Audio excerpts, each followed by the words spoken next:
Welcome to Portsmouth Historic Dockyard, situated just a short walk away from Portsmouth Harbour train station and the Gosport and Whitelink ferries. Looking over from here, you can see HMS Warrior from 1860.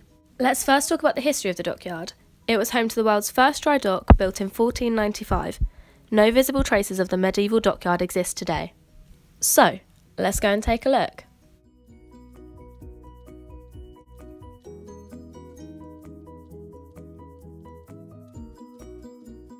Dramatic changes to the dockyard were made when innovation in ship design from sail to steam occurred in the 19th century. This led to construction of a huge steam basin with 3 dry docks and engine and boiler factories on land to the north of the existing dockyard. A crowd of 15,000 watched as Queen Victoria opened the new complex in 1848. At this time, it was one of the biggest and most modern naval facilities in the world. Within 15 years, it had become outdated as warships grew rapidly in size, prompting a further massive expansion programme. Prior to the First World War, the construction of the great battleship HMS Dreadnought sparked a huge worldwide interest and started a shipbuilding race. Britain sought to maintain her naval supremacy. As the dockyard was an important base throughout the First World War, it was a prime target for German bombers and suffered severe damage. The dockyard was kept busy in post-war years. Although there was a reduction in the navy, the dockyard was modernising the fleet to meet the new nuclear and missile age. Portsmouth Dockyard continues to be of importance to the Royal Navy, being the home port for 60% of the fleet. The dockyard has also contributed to the construction of the new Queen Elizabeth class carriers, which have been based here since 2017. Today, Portsmouth Historic Dockyard is home to Henry VII's flagship Mary Rose, HMS Victory, and battleship HMS Warrior.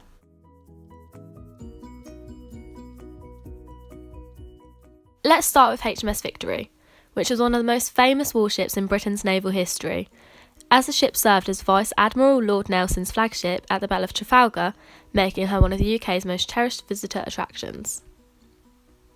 The history of HMS Victory is more known from the death of Nelson on board the ship during the Battle of Trafalgar. He was fatally shot on the 21st of October 1805 by a French sailor. He was then taken to the orlop deck where many other injured seamen and officers were awaiting medical attention. 3 hours later he had died, but a British victory was assured. The less well-known history of HMS Victory is her earlier history. When she first floated out in 1765, she spent 13 years in reserve at Chatham before going on to become one of the world's most successful naval ships. At the age of 47 years old, her career as a fighting ship ended in 1812, which coincidentally was the same age as Nelson when he had died on board.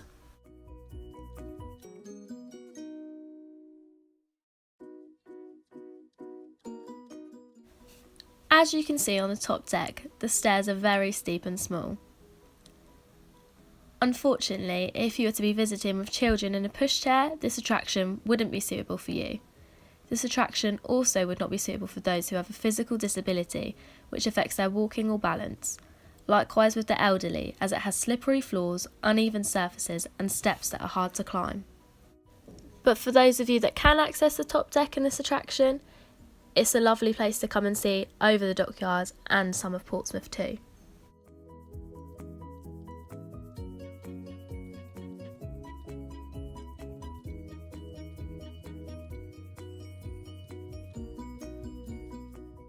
Now let's go and look more inside the ship.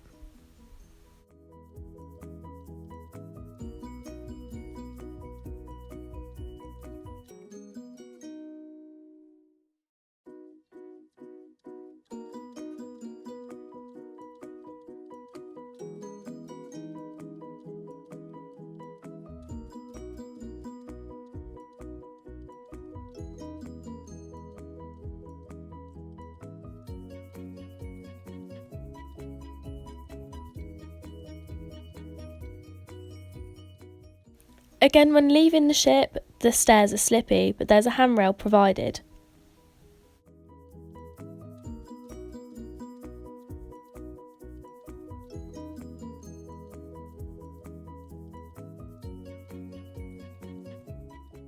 Now on to the Mary Rose. Her remarkable history entered a new chapter in 2016 when the Mary Rose Museum was opened, which enhances your visitor experience. A wall once separated visitors from the ship, which now has been replaced with glazing, offering these unrestricted views.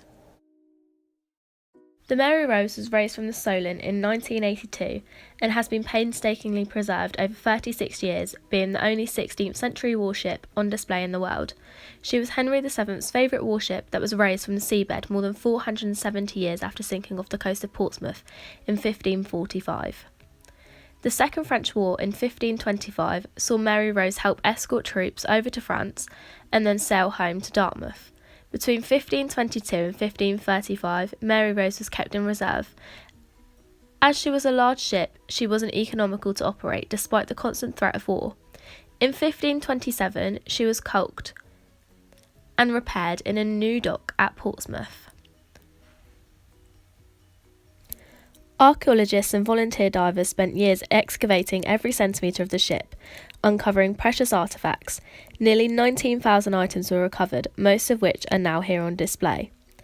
These include personal belongings such as wooden bowls, leather shoes, musical instruments and knit combs, together with many of the ship's weapons, from longbows to 2-ton guns.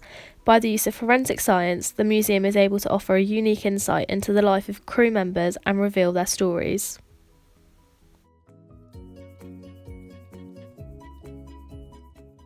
The Third French War between 1543 to 1546 was Mary Rose's final voyage.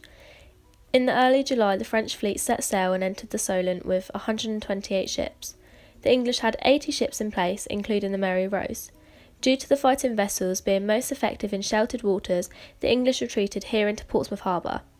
The Mary Rose sank early in the morning in the calm when the French attacked the English ships. Hundreds of men drowned as the ship went down, with only around 34 survivors. Walking through the museum, there are arrows that are projected onto the floors and walls to guide visitors where to go. As you carry on through, there are also signs on the walls showing you what comes next.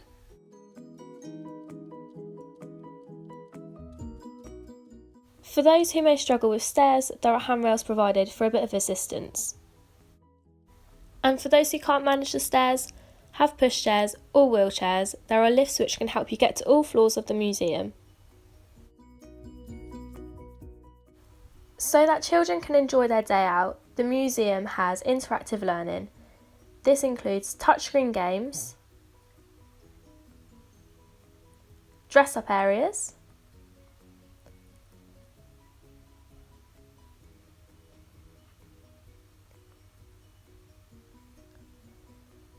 and activity areas, which has plenty of things to do.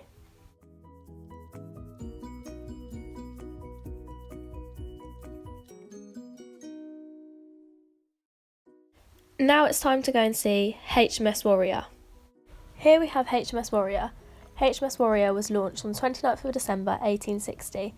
At that time, she was the fastest, largest and most powerful warship in the world. The technical and warfighting innovation invested in her made potential enemies intimidated by her obvious supremacy. However, she is known to have never fired a shot in anger. As you walk up to the ship, you can see that there's a designated area to leave pushchairs. The ground around is also pretty flat, considering it's just a concrete floor. There are also seating areas which are suitable for elderly visitors who may need to take a break while they're walking to the ship. HMS Warrior entered active service in 1862. With great public interest, her reputation spread quickly at home and overseas. The ship inspired developments in other warships, which resulted in rapid advances in naval technologies post-1860. Although this was a step in the right direction for the Navy and them maintaining a strong reputation, it meant the ship became obsolete quite quickly. By 1871, she was transferred to Coast Guard and Reserve services and then later converted into a floating school where she was renamed Vernon III.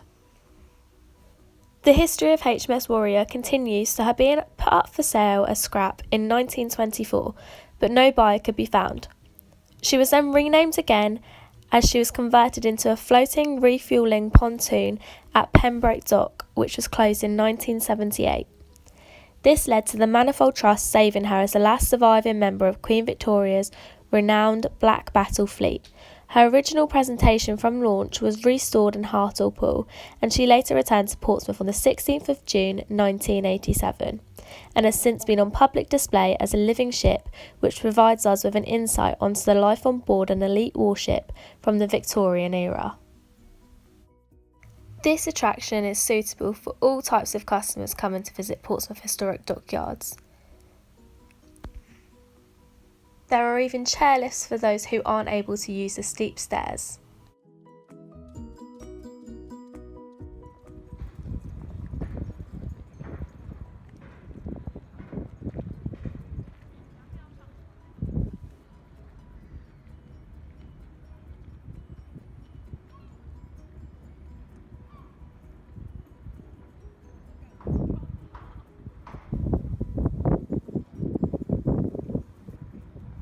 Dockyard is also home to some smaller attractions including HMS M33, Boathouse 4, 36 Hours Jutland 1916, the battle that won the war, National Museum of the Royal Navy Portsmouth, the Dockyard Apprentice Exhibition, Harbour Tour and Water Bus, Royal Navy Submarine Museum, Explosion Museum of Naval Firepower, Royal Marines Museum, and also the action stations, which can be seen over here to the right.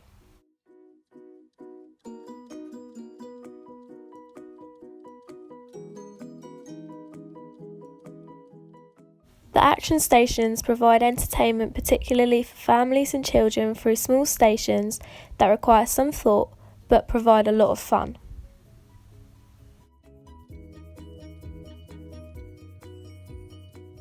Now on to HMS M33, one of the only Royal Navy warships to survive from the First World War. In 2015, a major programme of conservation of the ship was completed. This is in order to reflect her original purpose so that we can see her original fabrics of the vessel. The National Museum of the Royal Navy contains a huge amount of information on the history. Inside, we are able to discover how the Navy came around and why it is so important to the history of Britain, and how they've become such a big part of our country, along with the other armed forces.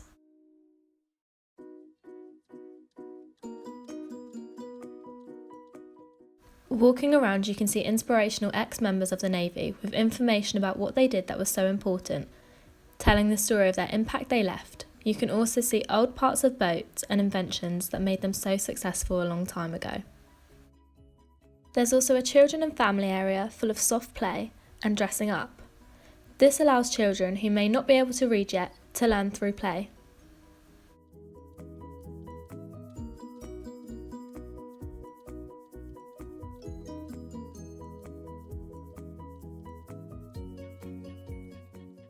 As you carry on upstairs, you can see all of the most memorable figureheads that have taken the ex-sailors through many different wars and battles. There are plenty to see and learn about as you walk around.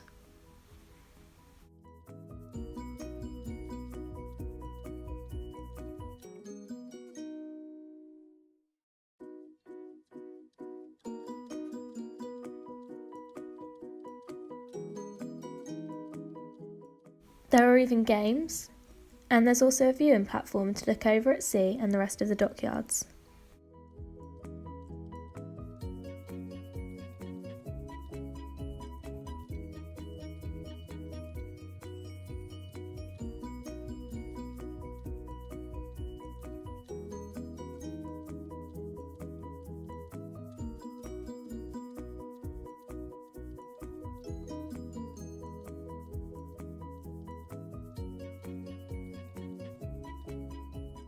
"36 Hours, Jutland 1916, the battle that won the war." In May 1916, the fleets of the Imperial, German and Royal Navies fought the defining naval battle of the First World War, the Battle of Jutland. The National Museum of the Royal Navy hosted a special exhibition in Boathouse 5. This puts you right at the heart of the action and combines dramatic audio and visual experiences, with many unique historical artefacts associated with the battle. This provides us with a unique opportunity to view artefacts never before seen together.